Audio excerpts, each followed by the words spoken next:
Dealing with multiple offers in real estate in Edmonton, Alberta. John Carter here, I'm the broker and owner at RE/MAX River City, and we want to do a quick video. We've seen a lot of kind of confusion around multiple offers in the market, and despite being in a buyer's market currently, we're actually seeing quite a few multiple offers come through our brokerage, mostly on our agents' listings.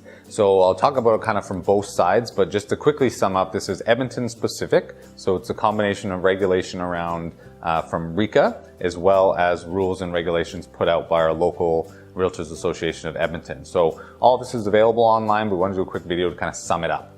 So the biggest, most common misconception is a couple years ago, regulations was changed so that the first step in a multiple offer needs to be to get the seller's informed consent whether or not they want to disclose the existence of multiple offers. So if you're the listing agent and as soon as you have a second party interested to offer, you need to talk to your seller, and ideally you've done this at the listing appointment already and got their pros and cons. And so you know, there is cons to disclosing that there's multiple offers. We've seen where you had 3 or 4 offers, and when all parties knew they were competing, especially in a softer buyer's market, a lot of them actually decided, no, we don't want to compete, so we're going to withdraw our offer. We've seen once where there was 3 offers turn into 0 because they found out there was other parties offering. So that's one of the biggest cons to discuss with your seller.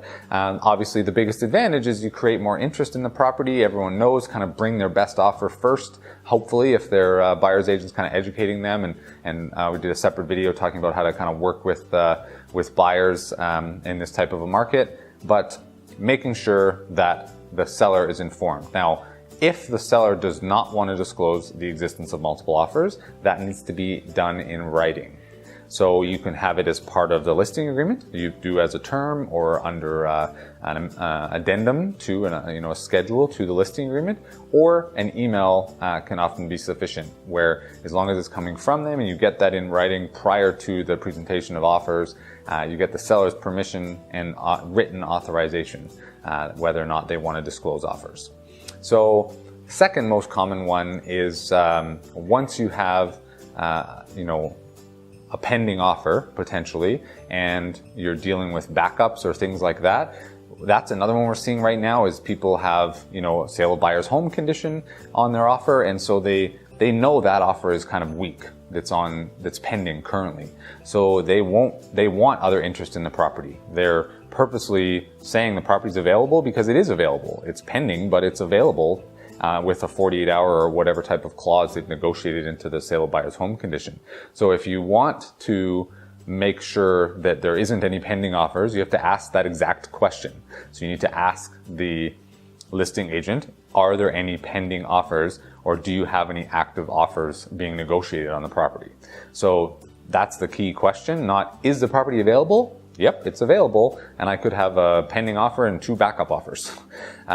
So that's the key one with that. The other important one with that is with backup offers right now, we're seeing a lot of times where someone thinks they're serving their seller and they accept a backup offer on the property, and then a common one right now is financing challenges. So that first offer might just need an extra day or 2 days to get their financing kind of in order. Well, you lose that ability to extend conditions or renegotiate on the transaction, timeline of the transaction. You renegotiate on things like price and that when you have a backup. So it's not always the best strategy to have a backup offer. If you have a strong first offer and you really want to work with that client, you can keep that secondary backup offer kind of open, keep in communication with them, let them know that you're interested, and you'll let them know if and when the deal falls through on the first position offer, but you don't want to put your seller in that position to potentially have to start from square one with a new buyer when all they needed was an extra day or 2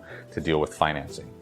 Another big one is late deposits. So that was part of the July 2017 updates on the area contracts, but if the deposit has not been received by the brokerage that you stipulated in the contract, typically it's the listing brokerage's trust account, if it hasn't been received by them by the date in the contract, the seller has the right to void that agreement.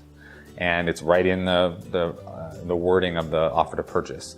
So we use a form in-house at our brokerage to acknowledge that they've been advised of that, so the client's aware and they've chosen whichever route they decide to do, whether they allow the deposit to be late, and as soon as the deposit's received, even if it's a week later or 2 weeks later or 2 hours later past the deadline, once it's received, the seller loses that ability to void the contract if they haven't already done so. If they do want to void the contract, and we've had a couple of these where our listing agents were really trying to coach the buyer's agent into helping their client, but they work for their client and the buyer's agent with a different brokerage works for their own client, and they didn't have any urgency on the situation. We informed them that they had to have the deposit in reminded them about the deadline. They missed that deadline, and the seller revoked their offer and canceled the contract because they'd received another better offer. And so we really tried to kind of help the other side, but they seem to not know that that was the option of the seller. And so making sure you're aware of that, and then you can protect yourself and your client on your transactions.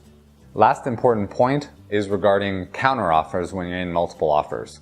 So if you're representing either side, buyer or seller, and more so if you're representing the seller in this scenario, ask for that counteroffer to be in writing, because if it's not in writing and you're texting back and forth, they might be having that conversation with a couple of the buyers to see kind of who's more willing to move on price.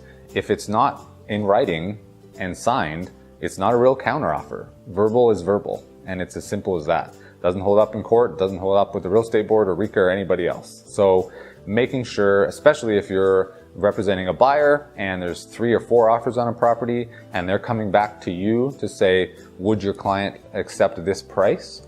Ask for that counter to be in writing and you'll present it to your client.